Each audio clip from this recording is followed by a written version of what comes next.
Hello, it's the Great Canadian Bagel here, coming to you with the uh, another update to the Canadian federal election prediction series. Though it occurs to me at this point that prediction is kind of the wrong term to be using for this. I'm not going to change the naming convention, but it's definitely more of a projection than a prediction because there's some subtlety to that, but that doesn't matter. That's neither here nor there. It's been a while. Uh, it occurs to me at this point, I'm not very reliable at uploads. So anyone who cares about this series or likes my commentary is probably going to have to live with that. I'll do my best, but apparently I suck at consistency. But that's neither here nor there. Consistency with uploads, that is. Uh, More on to the matter, though. So what we have, there's been a lot of polls since my last video, which was I think at the end of February. I'm like 4 or 5 weeks behind schedule since the last upload. But there's been a lot of polls, and some of the polls, I could go into it. There's been a lot of. I don't want to name every single poll because at this point there's been a lot of polls that I've done things to. So one thing that I've always been doing with my model is I'm some people like Philip Fournier inst, have like pollster ratings that is based off the various criteria. Other people do other things. One of my things I do that's editorial in my model is I look at polls and I look to see if they make sense, and I look to see if the weighting is correct based off of known data. And if the weighting's not correct, I correct it and plug the model numbers in. Or if the model result doesn't make any sense, like there's one leisure poll where they had the NDP at like 40% in BC. That was dropped because no other poll has had the NDP that high in BC. There's been NDP in like the 30 ranges, but not anywhere. But 30 is like the upper range. It's like 20 to 30s roughly where the NDP seems to be hovering in BC. 40 is completely out of the margin of error there. And past history also does not suggest that the NDP could get 40% federally there. Whereas if you see a random poll where the Conservatives had 40% in BC, that is plausible because the Conservatives in the past have had 40% in BC in elections. So it is conceivable. There's not been a single instance where the NDP has gotten 40%, so that subsample is dropped from the model because it's probably skewed. I'm not saying in this particular instance that this leisure poll was wrong. Wrong is the wrong word. I'm not saying it was biased or intentionally done this way, but the sampling was off. Ledger does an online panel. Maybe they only got people who were pro NDP responding that day or that week. Or I don't know. There's plenty of reasons why it could happen, which is a legitimate thing, or which does not invalidate the legitimacy of Ledger, but makes the sample wrong, and I don't include it. Or on the other end, there's been a couple of Abacus polls where, and I'm very glad Abacus publishes this, don't get this wrong. I enjoy that Abacus has all this data. They published the 2019 voting correction. And by that I mean, that's the wrong way to phrase it. 2019 voting demographics. So like who voted for, like 2019 conservative voters are voting liberal, like what percent are voting liberal, what percent are voting conservative, what blah, blah, blah, blah, blah, across the board for all the parties, all the main parties. So PPC up and then other. But one thing I've noticed is the sampling of this is completely wrong in the polls. Like, let me see if I can bring one up for you guys because it'd be a little easier to talk about it that way. Do.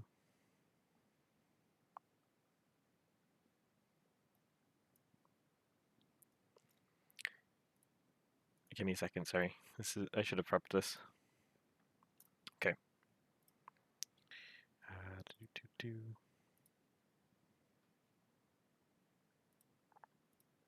Here we go. This might be a little off center. That's fine. So what we see here, so yeah, we have the 2019 vote return. So you have, in this case, 87% of 2019 Liberal voters are voting Liberal, 3% are voting Conservative, blah, blah, blah.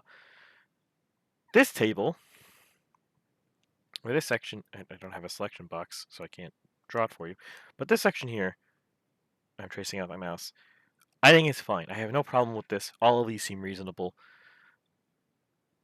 All of these seem plausible. What I have a problem with is right here. They have a sample of 615 liberals and 415 conservative voters. And if you do the math and you multiply all these out by these percentages, you get roughly these numbers with some error, because obviously demographic subsamples that have been rounded, because these are all rounded, or all of these numbers here are rounded, are not going to exactly give these numbers. That said, it's inexcusable for a sample, or not inexcusable, they did not correct the sampling to reflect that they have a disproportionate number of liberals to conservatives.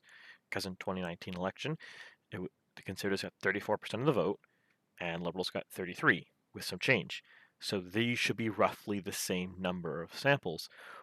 Or, if they cannot get that many people, which is perfectly plausible, they have to weight it that way. And it does not appear to be weighted in my numbering when I do the math on it. The math did not appear to be weighted. So I corrected that, and correcting that gives a completely different result. I'm not going to publish that result, because you can do the math yourself. I guess in that case, it doesn't really matter. You can do the math yourself, but it's something that turns into like a conservative lead if you use it, if you weight it how it should be weighted. So like if you had, I think it works out to be like 530 conservatives and like 500 liberals, something like that. If you weight it like that, based on 2019 election results, this turns into a conservative lead poll. It's like a 12-point swing or a 10-point swing. I think it's a 10-point swing. So it goes 34 to 32. I don't want to dig into more numbers than I need to. So it is definitely, so there's some my discretion on a lot of these polls. And I did the same thing in the US election series, and I know some people are probably still waiting for my postmortem on that. One day it will happen. I don't have time. I want to actually do a good concrete video on it, and I just don't have the time in my life to sit down and film an actually good video on that. Unless, if actually, that said, if everyone just wants to stream a consciousness video, I could just do that, but I wanted to try to do something better than just a stream a consciousness video like this, but that's what we got. One day that'll happen. Trust me. One day. So anyways, while we're here, uh, so yeah, so this has seen some of these corrections have caused a big discrepancy between me and 338 Canada, which is the main other, uh, what's the word for it? Polling forecaster that operates in Canada that I have any faith in. That might mean that I'm going to be catastrophically wrong come the next election, though if you actually look at our seat totals are very, very similar, even though I have very different popular vote results. So probably won't be that wrong. If assuming he is right, I won't be that far off, but we'll see. He could be very wrong. I don't know. It's possible. If the polling is bad, the model can only be so good, so that all said, what is the state of play nationally? So we have a lot of things pretty constant here. The territories haven't really wavered much. NDP pretty consistently leading Nunavut. Liberals consistently leading Northwest Territories. Yukon a bit more competitive. I don't recall the exact numbers off the top of my head, but Conservatives and NDP are competitive in Yukon. I don't recall if the NDP or the Conservatives are leading, or sorry, are second place off the top of my head. I want to say it's the NDP, but I don't remember. BC, the Conservatives have a very narrow lead. though it is trending in their direction, which I think makes sense. There's only been a few polls, all ledger recently, that have had BC not conservative leading, and I think that is a panel sampling issue for ledger. I could be wrong, but I'm suspecting they have a systemic paneling sample issue in BC. A lot of the numbers they get, like the aforementioned 40% NDP vote support, make a lot of sense if you're mostly sampling Vancouver. But BC is not just Vancouver. There's plenty of the other province outside of Vancouver in the province. So it does make sense that the Conservatives have a slight lead because most of rural BC skews Conservative, and rural populations tend to skew. Or I guess that's redundant statement. So they're leading here, or Conservatives are pulling a narrow lead here, but very, very close seat totals because the Liberals are very close to them. It's hard to say if that trend will continue in either direction. So that BC is a place to watch because if the Liberals want a majority or the Conservatives want to win a minority government, I don't think going forward the 2021 election, which will happen one day, mark my words, it'll be this year, probably the okay, it won't necessarily be this year. If it doesn't happen if it's not called by August, September, it's not happening this year, but it's probably going to be August, September called. If there is one this year, their only conservative win in the books is a minority. I am doubtful that the polling landscape and the campaign and moves done so far by O'Toole could pull him into a majority. He seems to be taking a lot of flack from the right wing, or from his right flank. A lot of people in the Conservative Party are not very happy with his leadership. Does that mean they will desert the Conservative Party come election day? Maybe. We're seeing a lot of polls in Alberta, Saskatchewan with other and PPC quite high. Other in this case is almost certainly Wexit Party. At the same token, polling pre-rights drop is kind of just a statement of confidence, which is why I think it's still plausible the Conservatives could win a minority even with this state, even having to pick up like 30 seats to win a minority government. It's plausible because before rights drops, polling is more of a confidence thing than a definitive, this is who I'm going to vote for. You see this time and time again in elections where one party, or in this, like the 2019 election in Canada is a good example. Pre-rights drop, Scheer was leading on average. Post-rights drop, when people, because like the big difference is pre-rights drop, it's mostly just people's gut feelings. Most people are not necessarily engaged. They're not looking for things, and a lot of it is just an expression of confidence in the leader of that party.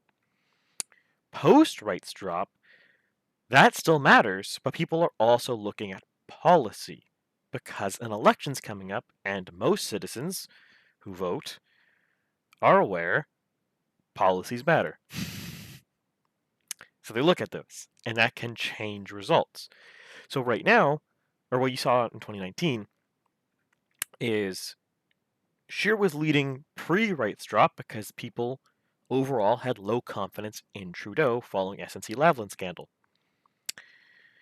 What happened during the election is people lost confidence in Scheer himself because his campaign failed to have answers to obvious attacks that were going to happen.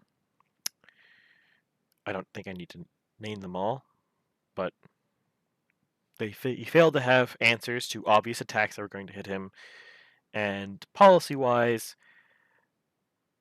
everyone kind of had the same policies. some slight differences between them, but if you actually look down, like there wasn't a huge difference, if that makes sense. In actual practice, like the only major differences was in the realm of like firearm policy. That was like the big difference. Everything else and budget to a certain extent, but overall, pretty much everyone was promising the same things with just slightly different solutions. But the solutions are very similar. So I don't want to get too much in the 2019 election. If people actually want my 2 cents on that, I mean, feel free to poke it, but feel free to ask in comments. But it's a bit that's almost 2 years since then, so I feel like the analysis is redundant. So what could be happening right now in both cases is Trudeau could be getting inflated because people don't want an election, and they're satisfied with Trudeau's leadership during COVID, whether rightly or wrongly. People might be satisfied with it, and they don't want an election. So they support the Liberals right now because they don't want a change in government during the crisis. But if an election happens, that might not be the case. Because if an election's happening, people will sit down and be like, huh, do we need a new government or not? That might still turn into Trudeau's favor, with people being like, we don't want to change government right now. Conversely, things could come to light and people could decide, no, he's not doing a good job, we want a new government. Very possible.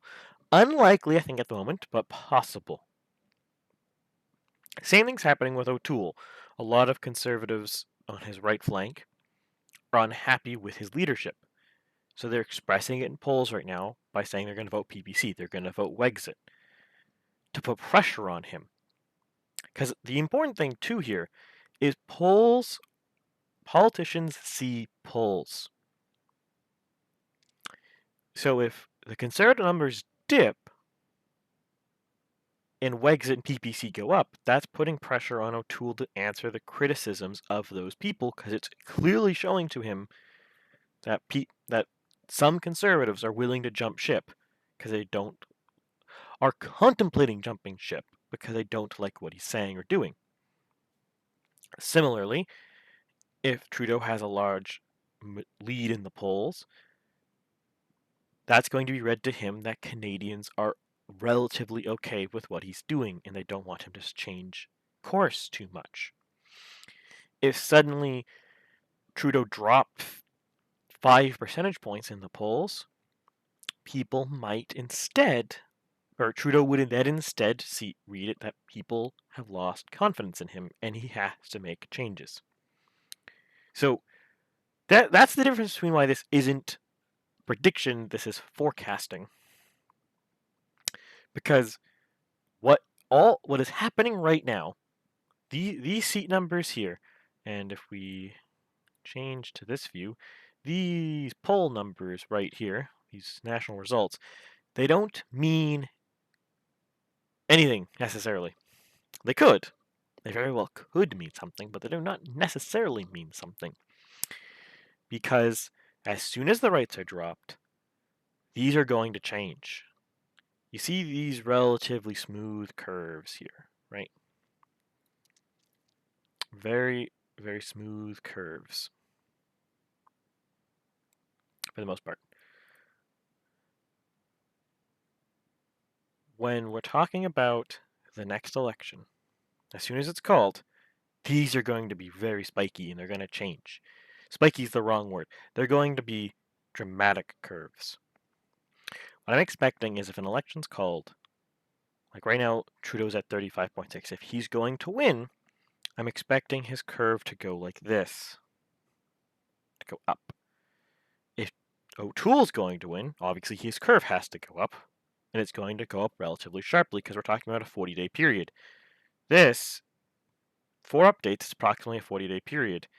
What we're seeing right now in a 40-day period is we'll go from, like 33.5 to 33.9, about 0.4.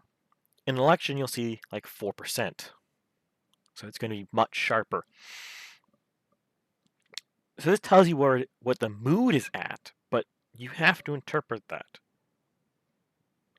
And it's not necessarily what the vote's going to be. And one of the things my model tries to do, 338 Canada restrains itself from this. That doesn't make him wrong. That just makes he has a different design choice. His model tells you the mood more than mine. Mine tries to correct the mood and predict voting results. So it's more of a predictive model than his is, per se. Mine could be calibrated wrong, but it does try to predict what people will actually vote like, not what they're saying they support. Because, as I said previously, support pre-election is not necessarily the same as who you vote for on election day or in early polls or whatever.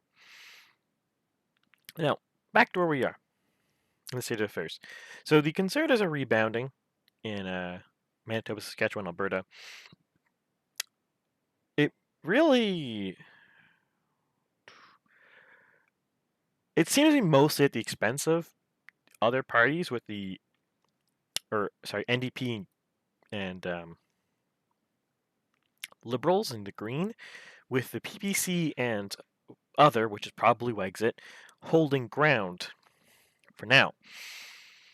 Now, this is 1.7% nationally for PPC, so that's that's a slight increase from last election, so it's perfectly plausible that they'll get this number, and it might not go away.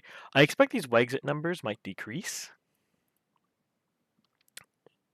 if O'Toole does a good campaign and he re-inspires confidence, and we might see that the 0.95% of the population voting other might drop down to like the 0.7 it was in 2019 when the Conservatives rebound a bit. This rebound likely doesn't translate into seat gain much. It might be 2 seats or 3 seats, I think. Yeah, it could be 3 seats. I don't think you're going to really see the NDP lose their seat in Edmonton, Strathcona. I think it's very, very unlikely. It is possible though, and I will get to that in a second. This might be a long video. Just gonna time check myself. I'm not doing too bad on time. Other things going on. Ontario is pretty static, and same is Atlantic Canada. The Conservatives rebounded a little bit, but Liberals also surged ahead. NDP and Green dropped a little bit. PPC is about constant. I don't think it's the one interesting wildcard going on here. There's been a couple polls, not a lot, so it's because the big problem with Atlantic Canada, and these are my least confident numbers right here, these 4 provinces, which is ironic because this is my home province here, but one of the big things that makes Atlantic Canada particularly tricky is very, very few pollsters. I think Angus Reid is really the only one that reliably breaks these down to sub-provinces, to the provinces most are grouped as Atlantic. So there is a lot of extrapolation based on historical trends and the few polls from Angus Reid that give you subsamples, and a few other pollsters will sometimes give you subsamples. I'm not just going to say it's only Angus Reid, but it's generally just Angus Reid that will give you these as individual provinces, which is annoying. I understand why they do it because it saves a lot of money, and these 4 provinces tend to vote very similarly. But as you can even see here, there is significant differences with PEI and New Brunswick having the largest Green Party support. Nova Scotia and Newfoundland likely have the highest NDP. New Brunswick is likely the highest Conservative, and Newfoundland and PEI have generally the most Liberals. I don't think these are necessarily that wrong, but this is where I think most of my error is going to come in. And now, when I say that, 338 Canada measures error in wrongly predicted seats, which I'm going to do, but I think another important level of error to measure in the model is provincial swing, because my model is a provincial swing model, slightly different than his. I do measure the territory separately. I just group them together because, I mean, they don't have a lot of people in them. I do the same thing I was describing about for Atlantic Canada. But they are broken down separately. I could give the numbers. My model does give you the numbers, but kind of hypocritical there. But that's life. So to me, it's really important to figure out how wrong. It's also important to get the margin of error, not the margin of error, the total error in the provinces really low, because that does matter on top of just seat predictions, because individual seats can be really finicky. There's a lot of factors that go into it, like a Star Canada, a really good campaign, a really good ground game, all this kind of stuff. But the province as a whole is going to be more consistent than who wins the seats. I mean, BC is the perfect example. If we back out here to the 2019 Canadian election, I'll switch screens in a second, just bear with me.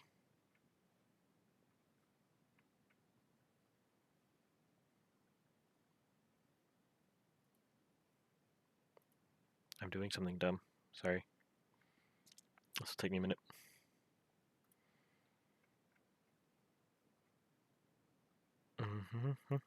Okay. Here we go. I hope this is not too off center. So we look at 2019 election here. BC, the NDP and Liberals got about the same number of votes. Or sorry, Liberals got a bit more votes than NDP, but they got about the same number of seats. Green got 12%, but only got 2. Conservatives with just a small, with 34% got almost half the seats. So like the seats are much more volatile than the percentage of vote, if that makes sense. You look at New Brunswick, another good example. Liberals at 37.5, Conservatives at 32.8, 3-6. Very small difference in votes, but can lead to a big difference in seats. So the percentage vote is going to be more constant than the seat prediction. Both are important, but I think both are important sources of error that you have to record in the model. But again, getting a bit stuck in the weeds here. Where are we? So I guess just to wrap up, as I've said before, places to watch going forward. Quebec, like always, there's been several polls that have put suggestion that younger Quebecers are disproportionately conservative for Quebec. Not necessarily disproportionately conservative for Canada, but for Quebec. So it's very plausible that going forward, Quebec could start shifting to be a much more competitive province for the Conservative Party. And we are seeing it a bit right here, I think, because the Conservatives are at 19.3% in Quebec. It is one of the only provinces through this whole dip for the last 5 months that the Conservatives have been steadily gaining ground in. Actually, throughout the existence of my model, the Conservatives have been gaining ground in Quebec. Some months or some weeks they go down a little bit, but the trend is definitely going upwards. It is definitely a place to watch. Maybe not this election. Maybe not next election.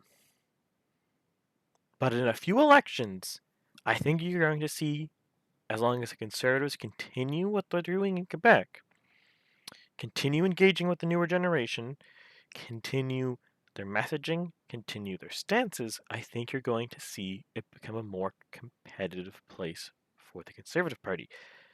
Conversely, I think the Bloc, based on polling,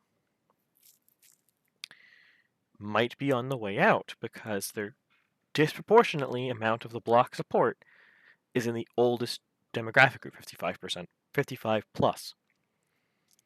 Now, that said, as people get older, they could just naturally become Bloc supporters.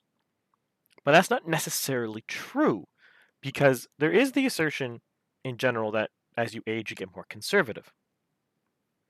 And while there is some truth to that, it is not necessarily true. It is not a predictive model. It is not. It's not a rule. It's not a law. It's kind of an observation. It's a description of what happens, not a prescription of what will happen. Someone who's a communist when they're 18 is not going to become a radical religious fundamentalist when they're 55.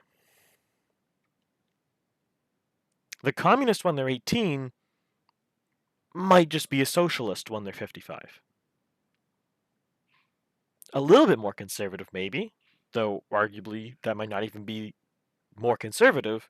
It could just be a different view on how to achieve the same goal. Conversely, someone who's a libertarian when they're 18 is probably not going to believe in change much in their stances when they're 55. They're probably still going to be libertarian, believe in small government and lower taxes. That's a very oversimplification, but I'm oversimplifying all of this because it's just for a point. So it is, in theory, not in theory, it is a description of what seems to happen, but there's no guarantee it does happen.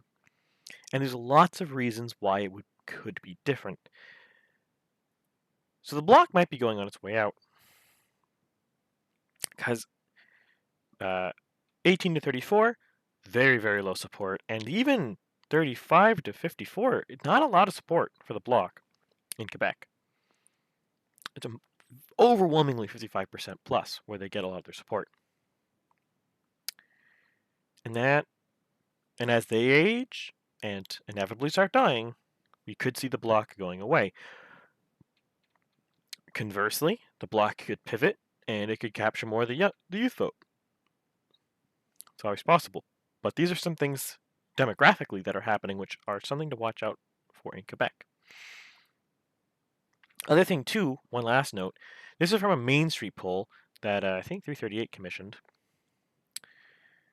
It looks like in Quebec that particularly among federal parties, I mean obviously the Bloc Québécois dominates the Francophone vote in Quebec, but the Conservatives seem to be coming pretty close in the Francophone vote. So, and if you actually look at the part of Quebec where the Conservative Party wins seats, that is overwhelmingly Francophone. Like Quebec City is like 98.5% Francophone. So that is something also to look out for. There's plenty of reasons to watch Quebec. Quebec is a very interesting province right now politically. Similar things going on in BC, but in the opposite direction. It looks like the Conservative Party might be losing support there. It's really hard to say who's getting it. It is a three-way province easily right now. It could very well be a four-way if the Conservatives and Liberals lose much support. I don't know who it's really trending towards. It seems to be trending away from the Conservatives, but it could just be an anomaly, and it could go back to being a solid Conservative province on average. Again, something to look out for. And the two final ones that are very interesting. PEI, every poll that I have seen that breaks it out, and 2019 results, the Green Party is doing phenomenal in PEI. PEI only has 4 seats, so it's very hard to actually pull a 16% vote share into getting a seat in PEI.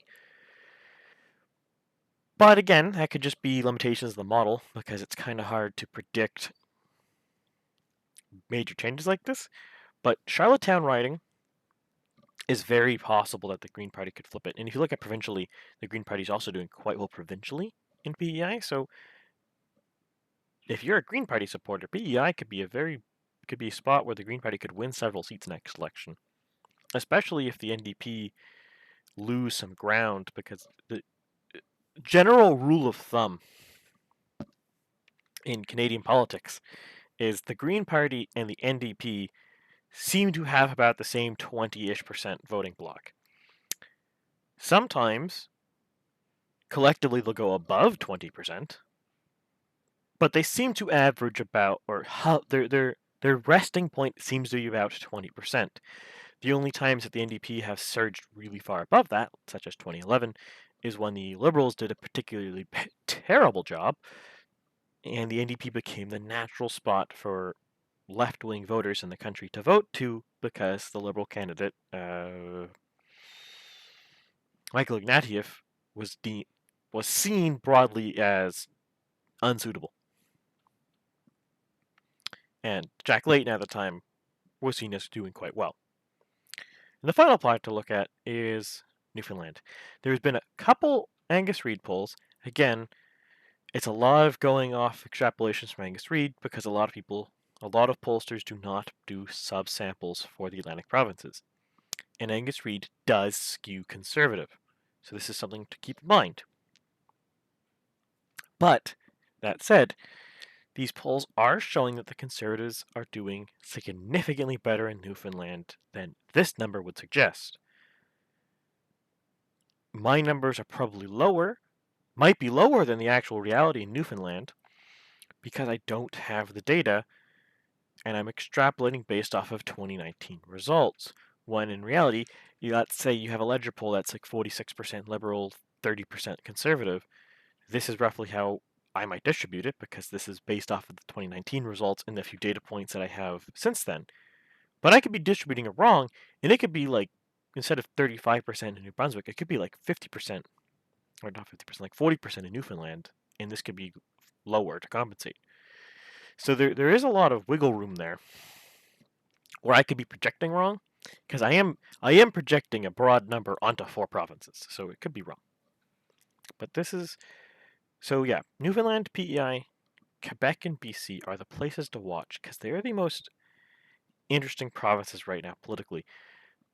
The prairies, dominated by Conservatives. It's really just a question of, does the Conservative Party inspire confidence in those provinces? If so, the Conservative Party does well. If the Conservative Party does not inspire confidence, the Conservative Party does poorly. Nothing the Liberals or the NDP or the Green can really do to really gain ground there right now. It's really just a matter of, does the Conservative leader do well? Ontario seems to just be in a situation where I can't even really. Ontario is like half the country. It's kind of hard to generalize half the country. But they seem to be slightly center left right now. It's hard to really say general trends in Ontario, because again, everyone who wins an election does well in Ontario. So, Ontario exists. They're most the people. They decide the elections mostly. News to nobody who pays attention to Canadian politics. New Brunswick and Nova Scotia, they're just kind of generic, too. Like, the Liberals seem to be doing well there, but that's not news. The Conservatives are doing okay, but doesn't seem to be really translating into seats. Though, there is some inkling in Nova Scotia. This is because I know my own province more than other provinces, that the Conservatives theoretically have the chances to take both Cape Breton seats as well as I'm bad. I'm forgetting the own ridings in my own province, but doesn't matter. There's like 4 seats that are actually very competitive, even with these numbers, for the Conservatives, because roughly speaking, half the province of Nova Scotia lives in Halifax, and Halifax is overwhelmingly Liberal. So a lot of their supports for the NDP and Liberals are in Halifax, and to a certain extent the Annapolis Valley. So that means the rest of the province, even with these numbers, it's not impossible for the Conservatives with this 20-point difference, this 20-point gap, to actually win a comparable amount of seats because of how votes are distributed in the province. It's kind of like the opposite problem that the Conservatives have in the prairies, where they have overwhelming amount of votes in these provinces, but lower votes everywhere else. Like the Liberals in Nova Scotia have overwhelming in like 5 ridings, and the rest of the ridings are actually really relatively close. Like if this gap is like 10 points, I would not be surprised if the Conservatives actually won more seats in Nova Scotia than the Liberals did. But that might be true in every province. I'm just not familiar with every province's geography and regions, so I can't comment on all of them. But that is an interesting little note about Nova Scotia. In interest of not making the world's longest video, I'm going to end it here. I'm going to try to come back more frequently. I'll do my best. I make no promises, and like as always in the previous videos, I'm not going to make a video if I don't really have the polls to do it. Like, I've had plenty of polls, obviously, since then. I will note I do try to make my weekly projection into the sheet, even if I don't have a lot of new polls, just because my graphs have to be pretty. But if I only have like 1 or 2 polls, I'm not going to make a video because it doesn't mean anything. But if I have a lot of polls, I will try to make a video. I will do my best. We'll see. Otherwise, hope you all have a great day. If you like the video, if you like my commentary, please like, subscribe, share, comment below if you think I'm rambling too much, if whatever, if you thought I have good takes, or I don't know, you want to hear my opinion on something, if you want to hear something in the next video, feel free to ask it.